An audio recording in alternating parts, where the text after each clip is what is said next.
Good morning. Hi, I'm Paul Begley. Happy birthday, Kim Jong-un.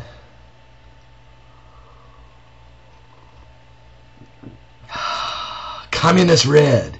I'm wearing my communist red shirt and my communist red cup because tomorrow is Kim Jong-un's birthday, and I just got to say right now, happy birthday, Kim Jong-un. Happy birthday, Communist One. Happy birthday to the mass murderer. Happy birthday to the third in line, the little god from North Korea, Kim Jong-un. Yes, I've got an article here from the Associated Press. You know, first of all, North Korea became a country in 1948, the same year that Israel became a country in 1948. Now, Israel, of course, getting back the Canaan land promised to Abraham after 6 million Jews massacred at the hands of Adolf Hitler in the Holocaust during World War II.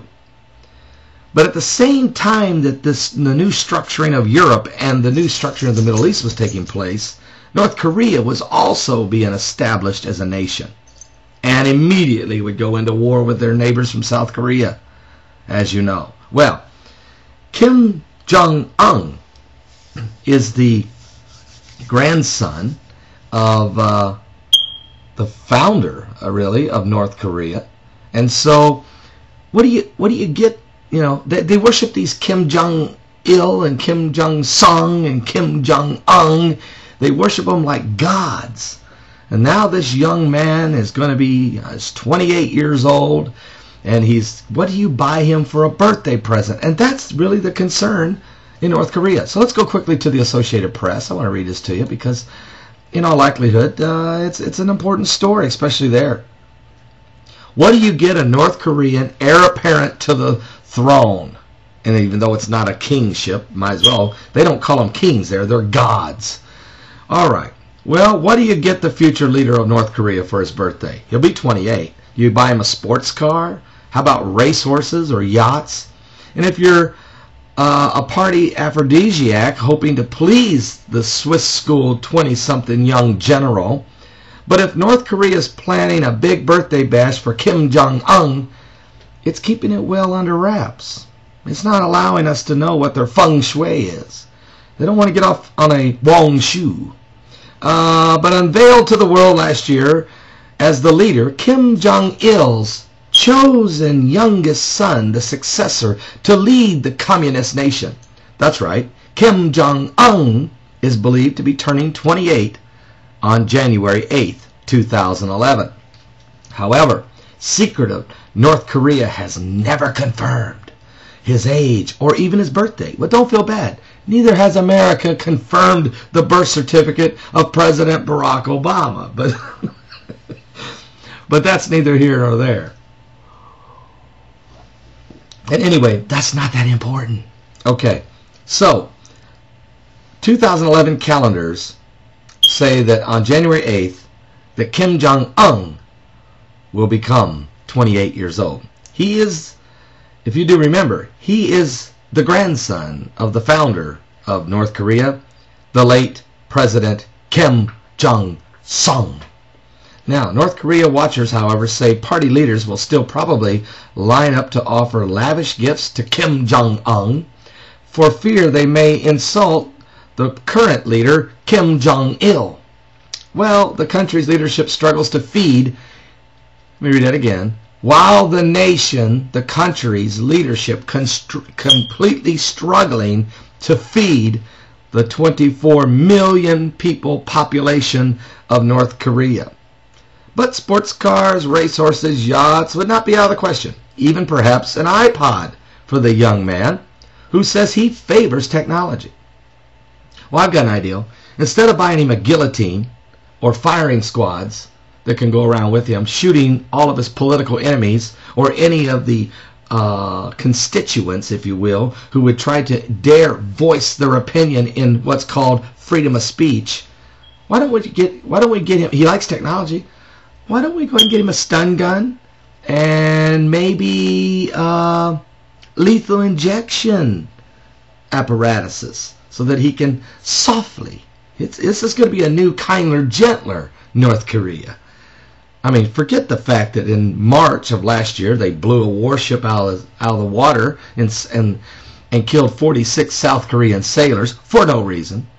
Forget the fact that they fired their artillery onto the island there along the coast of South Korea, killing 4 and wounding 18 soldiers. This is a new day. It's no longer Kim Jong-sung or Kim Jong-il. It's going to be the new leader, Kim Jong-un. And he likes technology. Okay. Well, in North Korea, he shouldn't have to worry about any of his people ever developing anything or creating any new technology with new innovations because they're communist.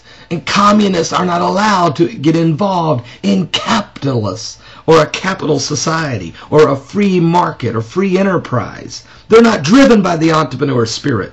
No, they're driven to hide under a rock and hope that Kim Jong-un doesn't cut their head off with their many guillotines and firing squads that they have in his communist country. Let me finish the article. So the North Korean military, the chief of the North Korean military, his name is Ya Young-ho. I like his name, though, don't you? I mean, I'd rather say Ya Young-ho than say Kim Jong-un or Kim Jong-il or Kim Jong-sung. It's not feng shui to say Yai Young-ho. That would be truly a wrong shoe. So I say that Ya Young-ho should be allowed to speak in this communist nation. He should be allowed to speak. Instead of sitting around with their fingers on the green buttons to blow away South Korea. Instead of threatening every day to annihilate California. Or staring down the citizens of Japan. Or constantly wanting to go to war every day, talking about nuclear holocaust, nuclear catastrophic, nuclear catastrophes, annihilations of South Korea. That's all these Kim Jong-un, Sung, and ill people, that's all they ever talk about, is murder, mayhem, massacre, catastrophes, nuclear warheads. Don't give this guy a sports car. Give this guy a kick in the rear end. Smack this guy 6 times and twice on Sunday. Dare North Korea to raise its ugly head. Squash this little bug of a dictator. Refuse to allow him to intimidate the world. Do not negotiate and give them... I'm tired of this article. I'm tired of this article. I'm just tired of this article. Can I be tired of this article?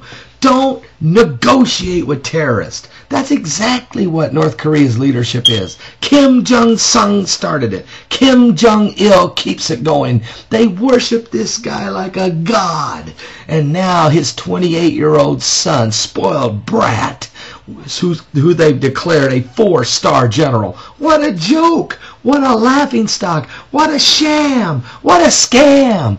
This kid is nothing but a little peepsquip. He is nothing. He is absolutely nothing. He's only what the free world allows him to be. Why don't we stand up? Russia, quit being so two-faced, saying you're halfway on our side and halfway on North Korea's. Quit being two-faced and hypocrite. Get on one side or the other. And Japan, God bless you for standing up and looking them dead in the eye and cocking the guns if they dare look your way. And China, you're absolutely behind the whole thing. This is your little bitty puppet that you just keep wiggling around, torturing the world. And South Korea, God bless you. We're right there with you. We got 28,000 soldiers there. We don't need to negotiate with North Korea. We need to smack them. I'm not talking about war. I'm talking about just shutting them off. No longer even acknowledging that they exist.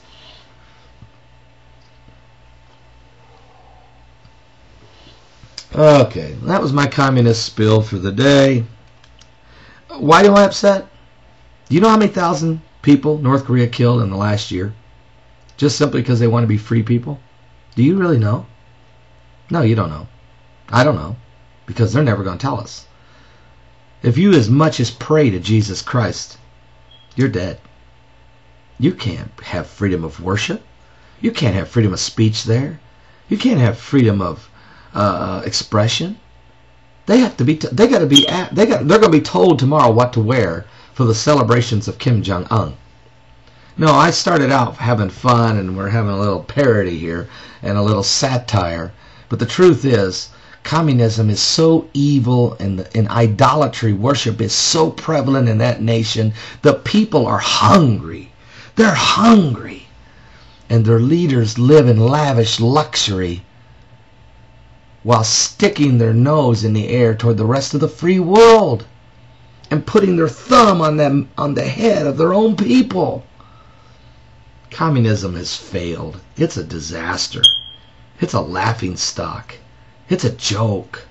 The only power that communist nations have is what we, in the free people, allow them to have.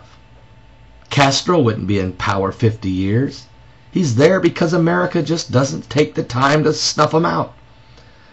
John F. Kennedy probably was going to. I know, for God's sake, God be my witness, if I was president, I know I would. Havana would be thriving again. It would be a little island. It would probably be the 51st state of America. I would take communist footprint completely out of the Western Hemisphere. It would not have a hold 90 miles from the South Beach in Miami. I'm Paul Begley. Go ahead. Go ahead. Tell me how terrible America is. Every time there's a catastrophe anywhere in the world, it's Americans that bring the aid. Go ahead and tell me how lawless we are. Tell us how horrible people we are. We go around feeding nations, feeding people. All over the world we're feeding people. Yes, we're in military conflicts. Yes, we are. And it's always against people like Milosevic, Saddam Hussein. We didn't like Idi Amin in Uganda either for his massacring of 275,000 Christians with machetes. No. We don't like Kim Jong-il. No. We did not like the Kremlin when it was the Iron Curtain. No. We did not like it when Hitler was running through all of Europe and murdering the people there. No. No. No, we don't like evil. We always stand for what's right. I'm Paul Begley. Oh, Kim Jong-un. For your birthday,